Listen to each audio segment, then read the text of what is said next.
그게 말이야. 금방 메꿔 놓을 거야. 별거 아니야? 내가 돈 벌고 있다고 했잖아.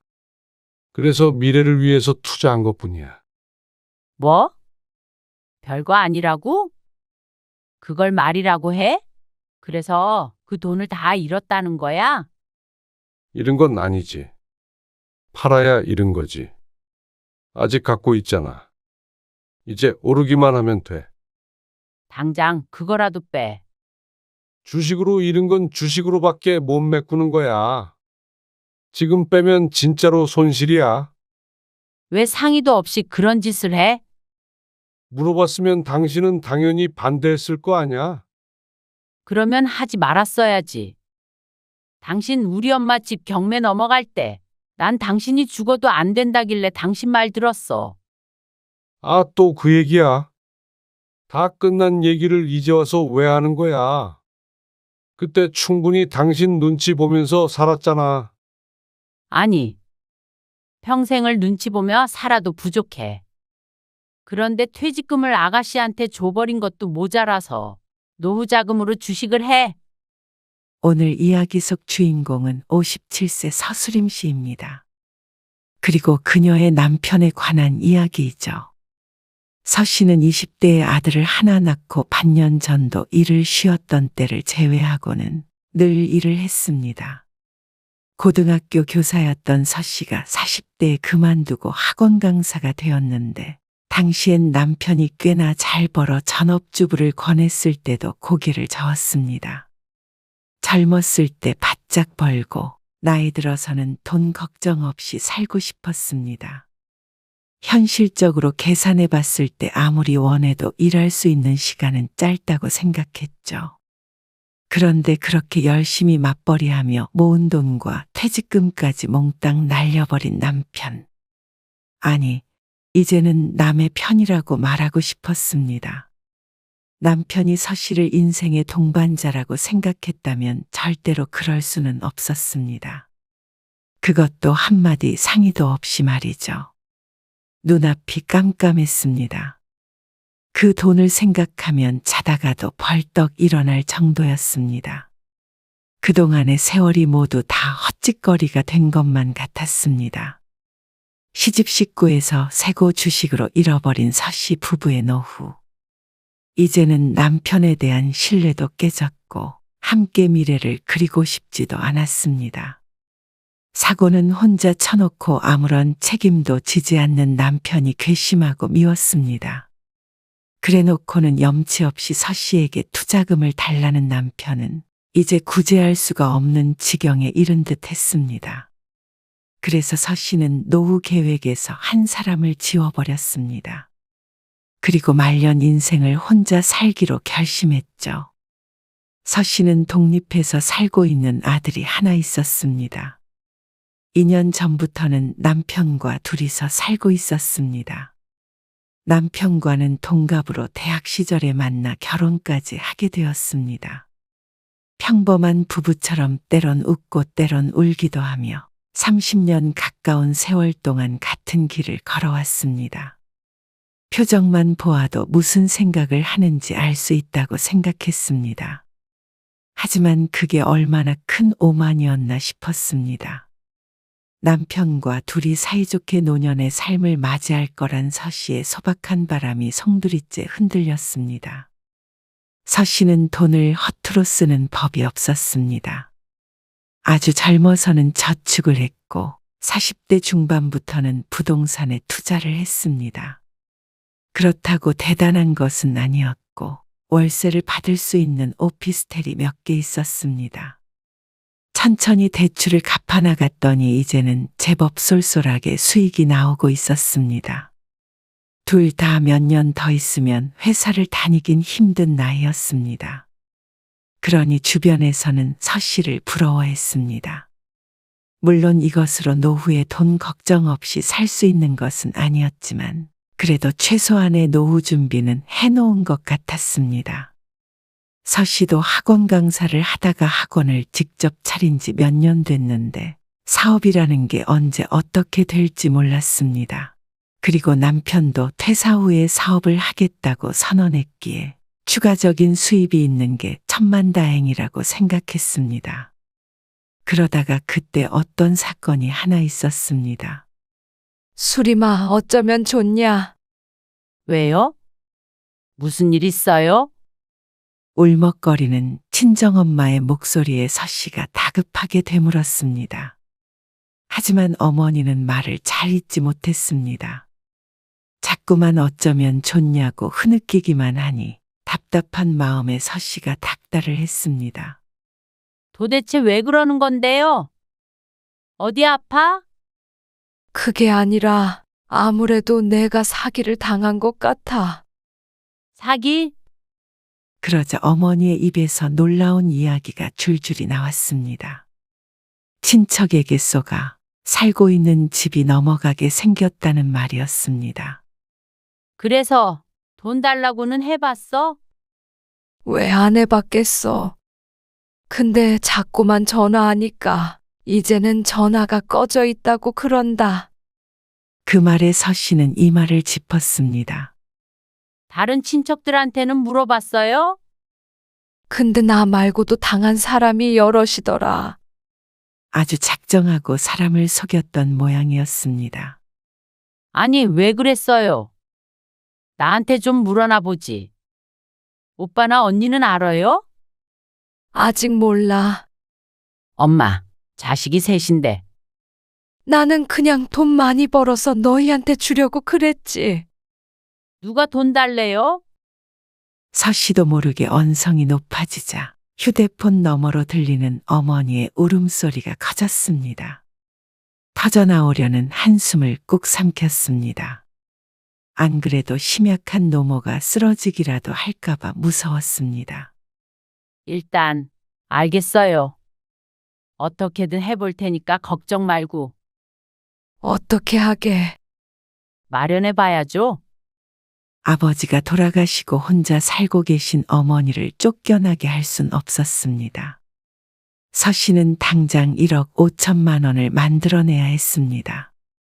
가장 먼저 형제들에게 전화를 걸어 상의를 했습니다. 그러자 오빠는 5천만 원, 언니는 3천만 원까지 융통해 볼 수 있다고 했습니다. 그럼 내가 7천만 원 마련해 볼게. 그나마 형편이 가장 나은 것이 서씨였습니다.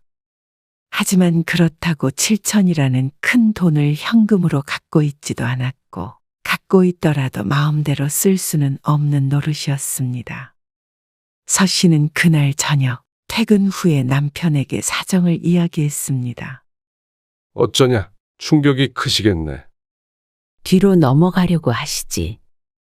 근데 갑자기 그 큰 돈을 어디서 구해?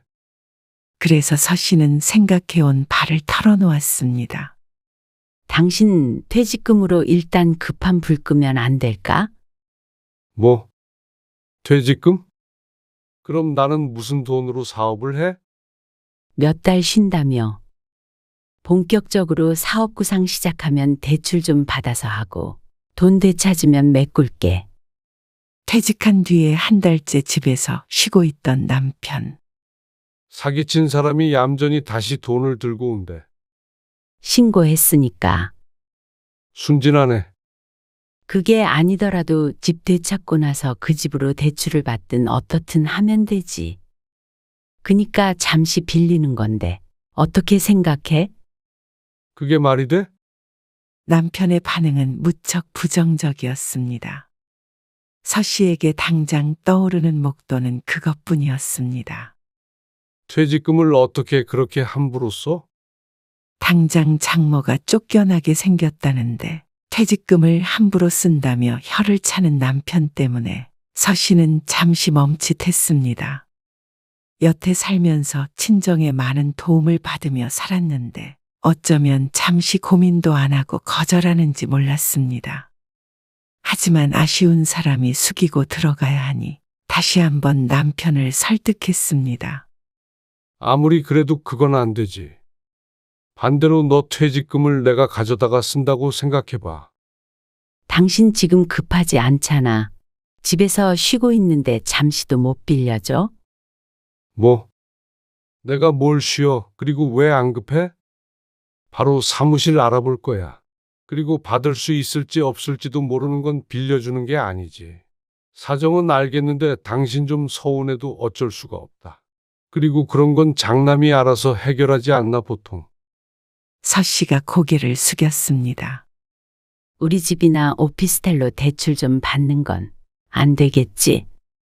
서 씨는 자포자기하며 물었습니다. 그리고 역시나였습니다. 말이 되냐? 어떻게 빚지자는 소리를 해? 오피스텔 그거 빚 갚느라고 고생했는데. 이 얘기는 더는 하지 말자.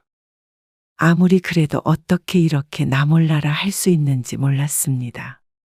7천이 큰 돈이기에 어거지를 부리지는 못했지만 그래도 사위로서 2천만 원이라도 보태자고 해주길 바랐습니다. 하지만 남편은 대화의 싹을 잘라버렸습니다. 눈물이 핑 돌았지만 남편이 반대를 하는데 어쩔 수가 없었습니다. 공동 재산을 남편이 싫다는데 마음대로 친정에 쓸 수는 없었습니다. 다만 남편이 야속할 따름이었습니다.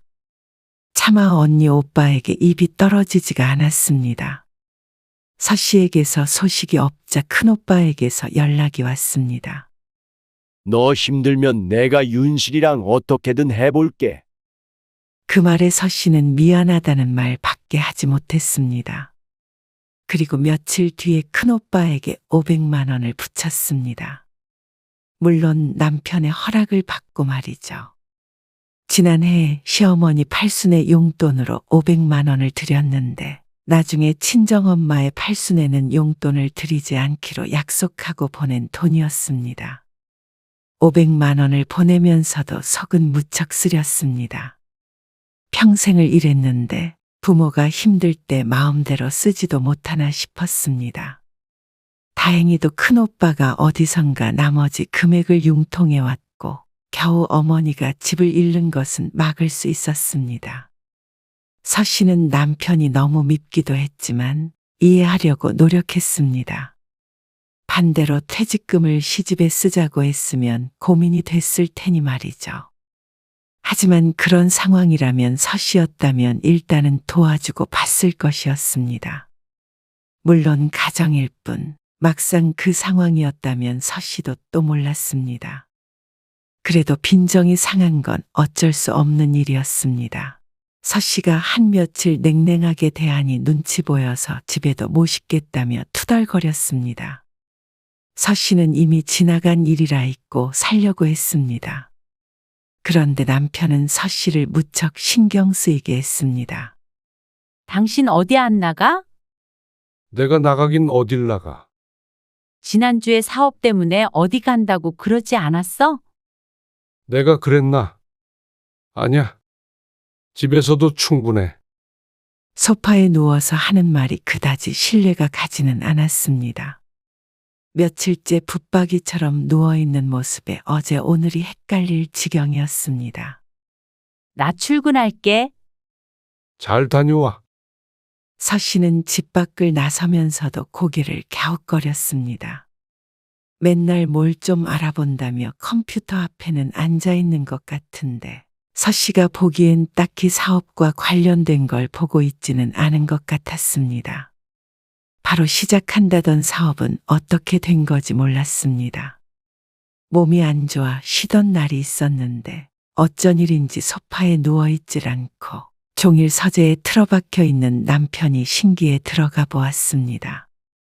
당신 주식해? 모니터에 주식 화면이 켜져 있었는데 남편이 창을 끄며 말했습니다. 주식은 무슨? 그냥 친구가 하도 난리치길래 본 거야. 출출한데 밥 시켜 먹자. 당신 요리하기 힘드니까. 배를 문지르며 거실로 나가던 남편.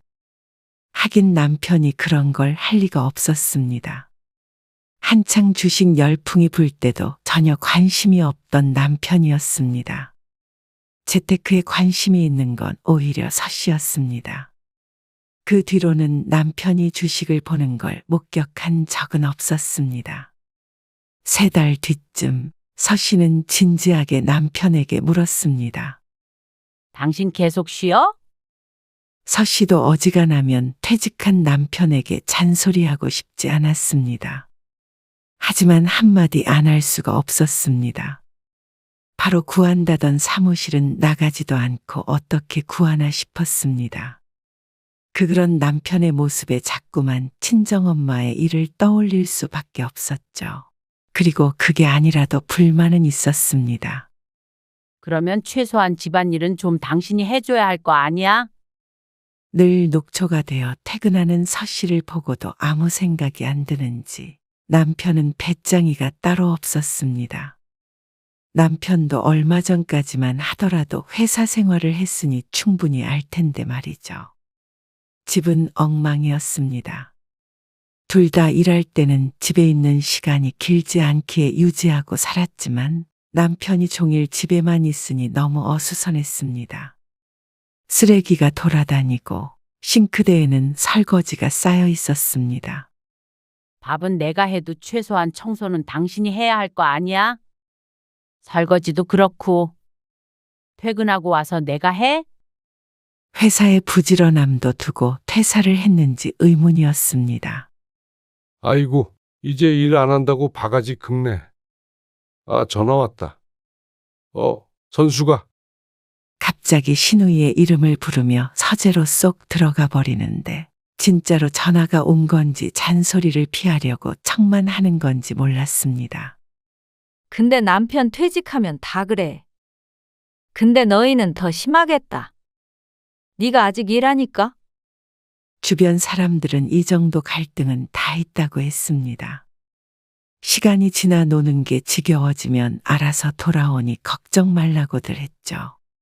서 씨도 한두 달 정도면 끝이 날 줄 알았습니다. 그런데 거의 반년이 지나도록 아무것도 안 할 줄은 몰랐습니다. 절에서는 구상한다던 사업조차도 하고 있을 리가 없었습니다. 그래서 서 씨도 폭발해버렸죠. 당신 주부 할 거면 차라리 주부를 해. 나는 집안일에서 손 뗄 테니까. 내가 어떻게 주부를 하냐? 그러면 뭐라도 하는 신용이라도 해. 무슨 사무실 필요하고 어쩌고 했잖아. 사무실이라도 알아보러 나가. 지난번에도 했던 얘기였습니다. 남편이 알아서 하겠다고 한 지도 한참이 지났습니다. 서 씨는 이번에야말로 남편을 내보내야겠다 생각하고 다그쳤습니다. 당신 퇴직금 받은 통장 줘봐.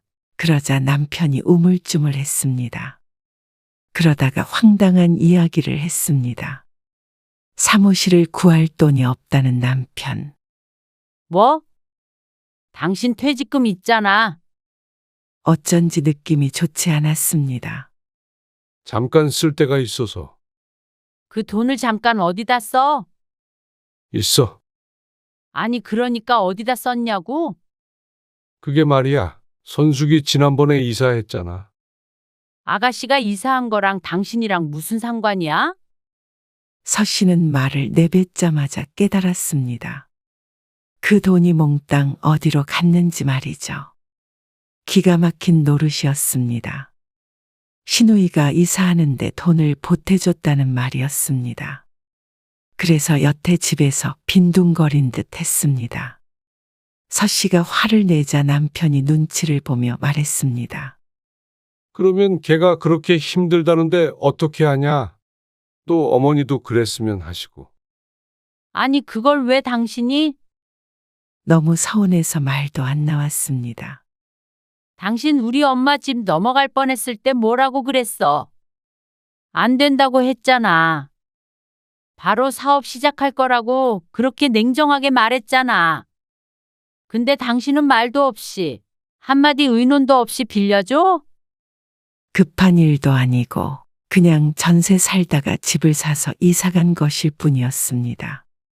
휴대폰 너머로 들려오던 친정엄마의 울음소리가 지금 서 씨의 귓가에 울리는 듯 했습니다. 어떻게 욕을 해줘야 시원할지 몰랐습니다. 안 그래도 요즘 둘이 통화를 자주 한다 싶었습니다. 집에 있으니 심심해서 동생하고 얘기라도 하는가 보다 싶었는데 쑥덕거린 이유가 있었죠.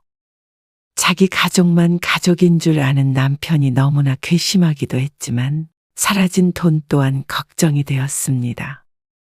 서 씨가 아는 신우이는 그렇게 신용이 있는 사람이 아니었습니다. 200만 원씩 빌려가서 한 번에 갚는 법이 없었고 계산해보면 여태 못 받은 돈도 있을 듯 했습니다. 그 당시엔 가족이고 큰 돈이 아니니 얼굴 붉히기 싫어서 뒀는데 이번엔 엄청 큰 돈이었습니다. 그것도 친정엄마 생각에 서 씨를 눈물 짓게 한 그 퇴직금이었습니다. 그걸 홀랑 시집 식구에게 갖다 바친 남편의 꼴도 보고 싶지 않았습니다. 화를 내는 서 씨에게 남편이 더욱 부채질을 했습니다. 금방 준댔어.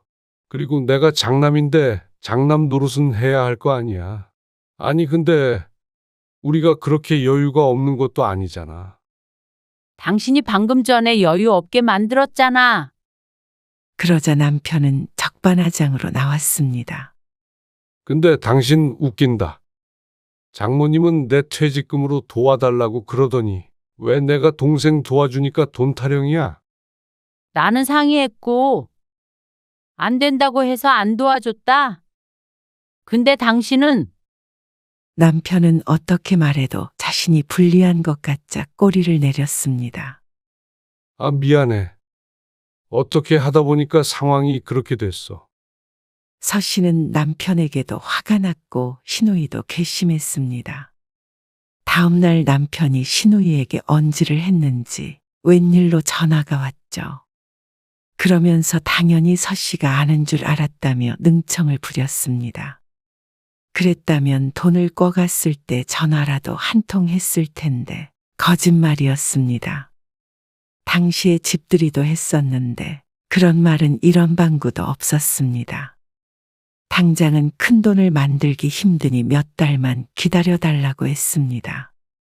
그리고 시모까지 전화를 해서는 자신이 보증을 하겠다고 하며 서 씨를 괴롭혔습니다.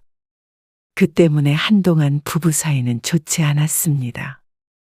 하지만 그렇게 열불 내며 산이 서 씨의 정신건강에 좋지 않았습니다. 그래서 명상도 하고 마음을 다스리려고 노력했습니다.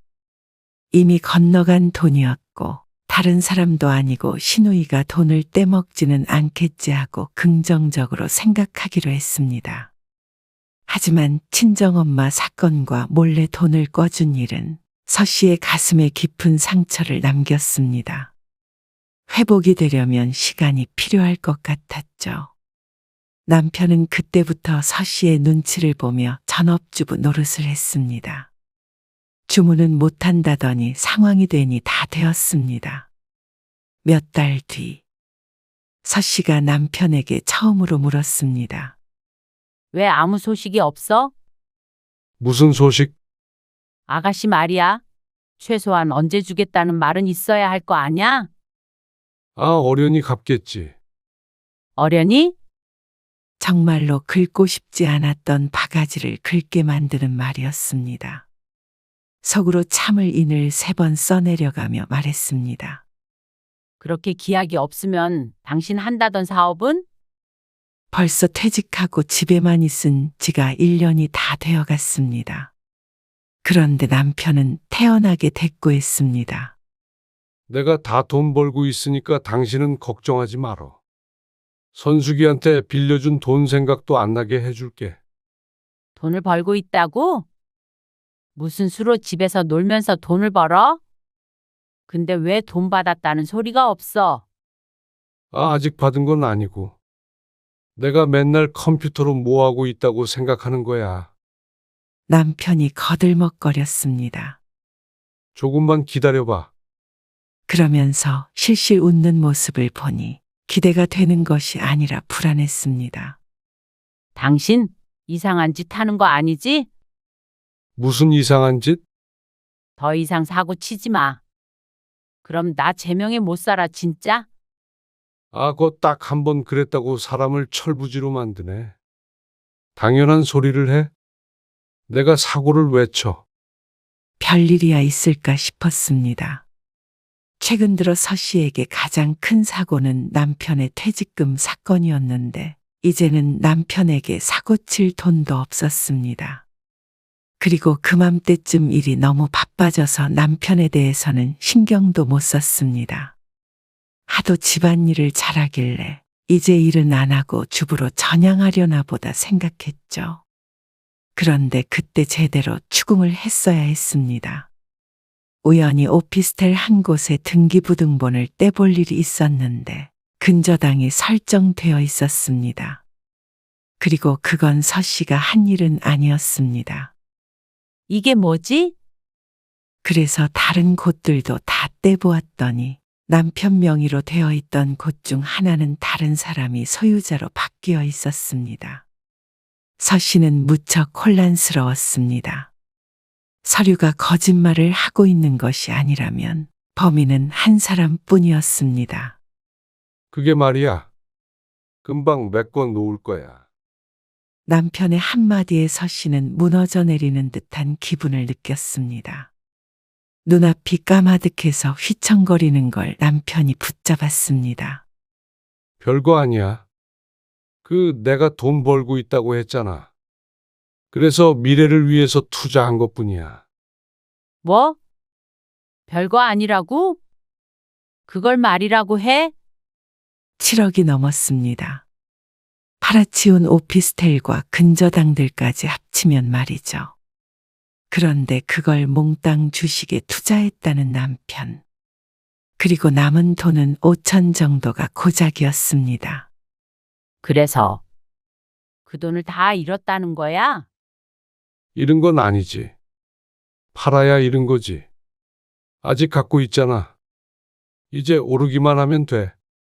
7억이 5천이 됐는데 10배가 올라도 원금이 안 되었습니다. 그런데 긍정적인 것인지 아니면 바보인 것인지 남편은 자꾸만 큰 돈을 벌 수 있다고 했습니다. 당장 그거라도 빼. 서 씨는 급한 마음에 남은 5천만 원이라도 빼라고 했습니다. 하지만 남편이 펄쩍 뛰었습니다. 주식으로 잃은 건 주식으로밖에 못 메꾸는 거야. 지금 빼면 진짜로 손실이야. 정말 너무한 거 아닌가 싶었습니다. 평생 열심히 벌어서 투자하고 노후를 위해 사치도 안 부리고 살았습니다. 투자에 관심 없었던 남편을 대신해서 서 씨가 불려낸 재산이었습니다. 남편은 이미 퇴직했고 서 씨도 언제까지 일을 할 수 있을지 몰랐는데 믿고 있던 구석이 사라졌다고 생각하니 미칠 지경이었습니다. 그 돈을 그렇게 순식간에 날려버리나 싶었습니다. 그것도 한마디 상의도 없이 말이죠. 그런데 그 말에 남편이 대답했습니다. 물어봤으면 당신은 당연히 반대했을 거 아니야. 기가 막혔습니다. 반대할 것 같아서 안 한 게 아니라 묻지 않고 저질러 버렸다는 남편의 멱살이라도 잡고 흔들고 싶었습니다. 그럴 기운만 있었다면 그렇게 했을 것입니다. 그러면 하지 말았어야지. 너무 억울하고 슬프고 서럽고 비참하고 미웠습니다. 당신 우리 엄마 집 경매 넘어갈 때 난 당신이 죽어도 안 된다길래 당신 말 들었어. 아, 또 그 얘기야. 남편이 지겹다는 듯이 인상을 찌푸렸습니다. 다 끝난 얘기를 이제 와서 왜 하는 거야? 그때 충분히 당신 눈치 보면서 살았잖아. 아니, 평생을 눈치 보며 살아도 부족해. 그런데 퇴직금을 아가씨한테 줘버린 것도 모자라서 노후 자금으로 주식을 해. 차라리 퇴직금으로 주식에 투자를 했으면 말려보긴 했겠지만 이렇게 미칠 듯 괴롭진 않았을 것입니다. 내가 무슨 퇴직금을 선수기한테 줘버려? 빌려준 거지. 끝까지 입만 살아서 나불대는 남편. 서 씨는 자신이 남편에 대해 잘못 생각해오고 있었단 걸 알았습니다. 일만 하며 살 때는 몰랐지만 사람이 돈과 시간이 생기면 본성이 드러나는 것 같았습니다. 불행하게도 남편은 나쁜 쪽으로 크게 드러났죠. 어차피 선수기한테 빌려준 것도 내 돈으로 빌려준 거잖아. 내 돈? 당신 퇴직금이 당신 돈이야? 당연하지. 내가 일해서 받은 거지. 당신이 일했냐? 서 씨가 분노에 부르르 떨고 있자 남편이 목소리를 누그러뜨리며 말했습니다. 금방 회복할 수 있어. 그러더니 지금 살고 있는 아파트를 담보로 대출을 좀 더 받자는 남편을 어떻게 죽여야 할까 고민하게 되었습니다. 아마 이 아파트만 서 씨의 명의로 되어 있어 건들지 못한 것 같았습니다. 부동산들을 남편 명의로 산 것이 너무나도 후회가 되었습니다. 아파트가 서 씨의 명의니 나머지는 남편 앞으로 사는 것에 별말 없이 동의를 했었는데 이런 일이 있을 줄은 꿈에도 몰랐습니다. 그저 나이 들어 둘이서 돈 걱정 없이 화목하게 살 줄로만 알았습니다. 당신 제정신이야? 여기서 또 빚을 지라고? 그게 싫으면 당신 퇴직금으로 좀 더 넣자? 당신 진짜 미쳤구나. 서 씨가 허탈하게 중얼거렸습니다. 남편은 정말로 미쳐서 현식 파악이 전혀 안 되는 사람 같았습니다. 당신이 주식에 대해 뭘 안다고 그런 걸 해? 현석이가 진짜 확실한 거라고 했어. 현석이 알지? 걔 그 아파트 사는 거 다 주식으로 돈 번 거야. 조금 더 기다리면 된대. 그리고 원래 떨어졌을 때 더 사야 되는 거야. 서 씨가 허하며 짧은 숨을 내쉬었습니다. 팔지 않으면 손실 본 거 아니라니까. 아직 7억 있는 거나 마찬가지야. 도저히 남편과는 대화가 통하지 않았습니다. 정말로 저렇게 믿고 있는 건지 아니면 믿고 싶은 건지 모르겠지만 중요한 것은 서 씨는 더 이상 이렇게 살 수 없다는 것이었습니다. 쓰러지기 일보 직전까지 간 서 씨는 그날부터 시름시름 아팠습니다. 남편은 한동안은 기죽어지내다가 아주 조금 올랐다고 의기양양했습니다. 거봐. 내가 오른다고 했잖아. 그때 내 말대로 대출 받아서 넣었으면 돈 벌었지. 그리고 떨어지면 다시 눈치를 보았습니다. 서 씨도 거기에 내 돈이 들어갔다고 생각되자 자꾸만 주가를 확인하게 되었습니다. 그러니까 사람이 사는 게 아니게 되었죠. 일은 손에 잡히지 않고 자꾸만 머릿속에 7억이 맴돌았습니다. 이러다가는 돈이 문제가 아니라 서 씨의 건강마저도 잃겠구나 싶었죠. 그리고 이 모든 우울함의 근원은 돈 이전의 남편이었습니다. 괘씸하다는 말로는 표현이 다 되지 않았습니다. 서 씨의 삶을 지옥의 구렁텅이로 빠뜨린 사람은 이제 더 이상 남편이라고 부르고 싶지도 않았습니다. 상의 없이 신우이에게 돈을 빌려주었던 때에도 내 가정만은 지키자 하며 명상을 하기도 했고 남편과 행복했던 때를 떠올려 보기도 하며 스스로 다잡았었습니다. 하지만 더 이상은 그런 방법은 소용이 없었고 왜 이런 사람과의 가정을 유지해야 하는지도 의문이었습니다. 그게 무슨 약이야? 남편이 부엌으로 다가와 슬그머니 물었습니다. 자꾸만 정체 모를 약을 먹는 것이 궁금하긴 한 모양이었습니다. 항우울제. 그리고 본전도 못 찾고 깨갱하며 물러났죠. 그리고 보름 정도 지난 날 5천은 4천이 되었습니다. 서 씨도 결심이 선 순간이었습니다. 이혼하자. 남편이 새삼스레 충격받은 표정으로 서 씨를 돌아보았습니다. 진심이냐는 듯한 얼굴이었습니다. 당신이 날린 재산은 당신 몫으로 해. 나는 이 아파트 가져갈게. 뭐? 당신 도대체 왜 그래? 내가 돈 벌어다 준다니까? 나중에 얼마나 후회하려고 그래? 후회? 당신이랑 진작에 갈라서지 않은 게 후회야. 뭐야? 부부 사이가 이것밖에 안 돼? 부부? 당신이 나랑 부부는 맞아? 그렇게 생각했다면 당신은 절대 그럴 수 없어. 퇴직하고 뭐라도 해보려고 그런 사람한테 꼭 이렇게까지 해야 해? 뭐라도 해보고 싶었으면, 그리고 우리 엄마 힘들 때 안 도와줬으면 그때 한다던 사업이라도 했어야지. 나도 지겹다. 그래. 다 좋아. 근데 당신이 이 아파트 갖고 가는 게 말이 돼? 남은 돈으로 반을 나눠야지. 왜 안 돼? 당신 그 돈 다 메꿀 수 있다며. 그러면 공평한 거 아니야? 그러자 남편이 말문이 막힌 듯 보였습니다. 당신이 날린 돈이랑 오피스텔 정리하고 그러면 얼추 비슷하겠지? 그러니까 군말 말고 이 집에서 나가. 비슷하긴 이 아파트가 더 비싸지. 이 상황에 그것도 받아가게? 그리고 이 집도 그렇고 부동산으로 재산 불린 게 누구야? 우리 월급으로는 생활비밖에 더 됐어. 정말 매정하게 왜 이러냐?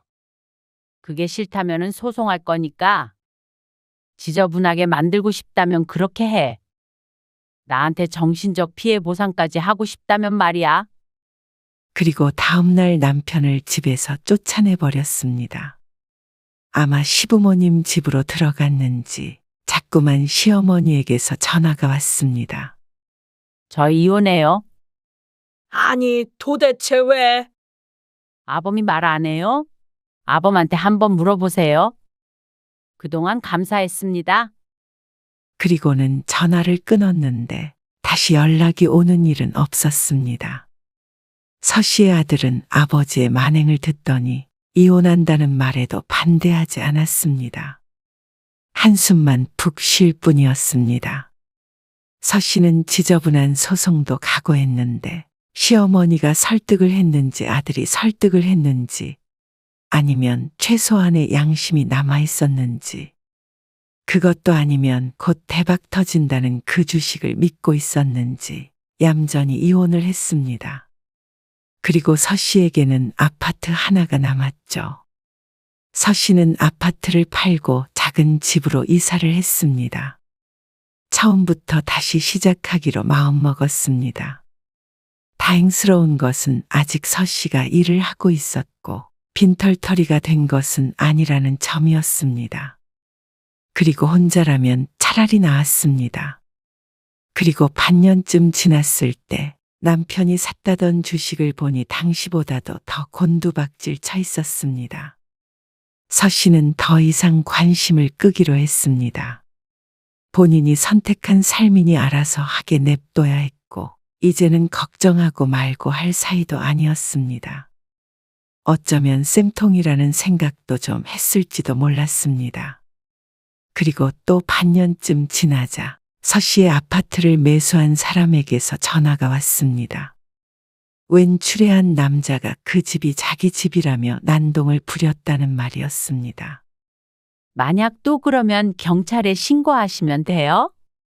그렇게 서 씨는 남편과의 연을 완전히 끊어버렸습니다.